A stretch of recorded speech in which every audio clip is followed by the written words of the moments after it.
Pas très agréable hein, cette sensation qu'on vous farfouille dans les narines, mais bon, c'est le principe des tests PCR nasopharyngés, comme sur ces images en Jordanie, mais c'est le même principe partout ailleurs et vous êtes nombreux désormais à avoir connu cette expérience. Les tests font beaucoup parler en raison des files d'attente devant les labos, en raison des durées d'attente des résultats, bref, en raison de l'organisation générale de l'affaire.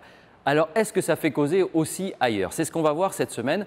Nous vous emmenons devant des centres de dépistage à Bruxelles et à Washington, dans un parking Covid Drive à Jérusalem et devant le grand centre de recherche allemand à Berlin.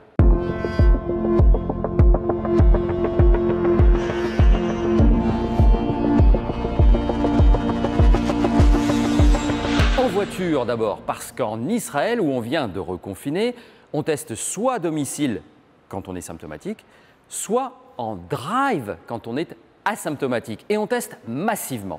En Israël, l'essentiel des tests ont lieu sur des parkings, comme devant le grand stade de Jérusalem. Le Magen David Adom, c'est l'équivalent de la Croix-Rouge ici, a installé une trentaine de drives un peu partout dans le pays. Cela évite les files d'attente devant les laboratoires et cela permet de tester massivement les gens. Plus d'1,5 million d'Israéliens. Un citoyen sur 4 ont été testés, 130 000 personnes rien que la semaine dernière. Le Magen David Adom promet des résultats rapides, pas plus de 24 heures, le résultat est communiqué par email. Problème, encore trop de dossiers se perdent dans les méandres de la bureaucratie ou de l'informatique.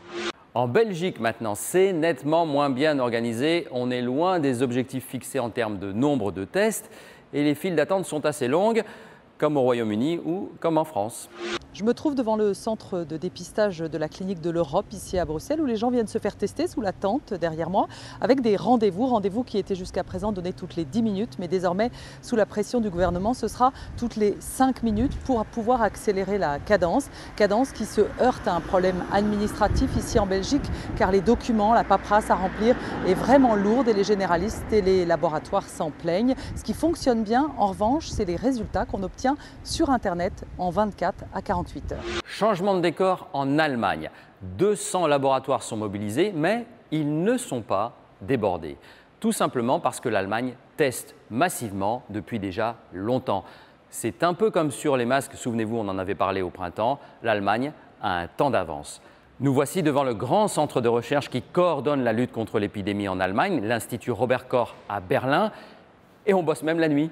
Plus de 13 millions d'Allemands ont déjà été testés. C'est beaucoup, ça fait un habitant sur 6. Mais ce n'est pas ce ratio-là qui est le plus important. Ce qui distingue vraiment l'Allemagne, c'est son taux de positivité. Il est comme cette semaine, et semaine après semaine, inférieur à 1%. En France, c'est souvent 5 fois plus. Les laboratoires ici ne sont pas surchargés. Il y a pu avoir quelques soucis pendant l'été, dans le Bade-Wurtemberg, en Bavière, 2 des régions les plus touchées par l'épidémie, des problèmes, mais c'est vraiment ci et là et de façon très localisé. Ça se passe donc bien, ça n'est pas un sujet cette saturation. Néanmoins, on sent que le gouvernement se prépare à une éventuelle saturation. Il vient de dire par exemple que la campagne de tests gratuits, c'était fini. Et puis l'Institut Robert Koch ici à Berlin, qui centralise toutes les données, qui conseille aussi le gouvernement, réfléchit à d'autres stratégies de tests, notamment celle dite du pooling, qui consiste à analyser en même temps plusieurs échantillons à la fois, plutôt que de les prendre un à un. On sait que ça prend du temps et surtout c'est assez inutile puisqu'on l'a dit, souvent ils se révèlent négatifs. Traversons l'Atlantique pour finir. Nous voici aux États-Unis qui comptent, vous le savez, près de 200 000 morts, record mondial. Là aussi, on teste à grande échelle et ça a l'air de suivre, même si en pleine campagne présidentielle, la controverse politique est inévitable. Oui, il y a à Washington des centres de dépistage un peu partout en ville, comme celui-ci derrière moi, qui est ouvert chaque jour de 8h à midi. On voit pas mal de monde défiler. Il faut dire que le pays a intensifié sa politique de tests, de dépistage.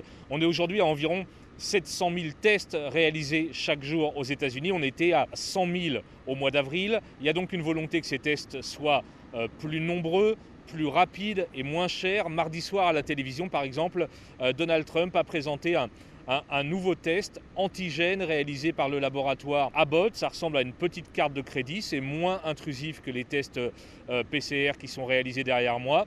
Et ce test coûtera environ 5 $ avec un résultat disponible dans les 15 minutes.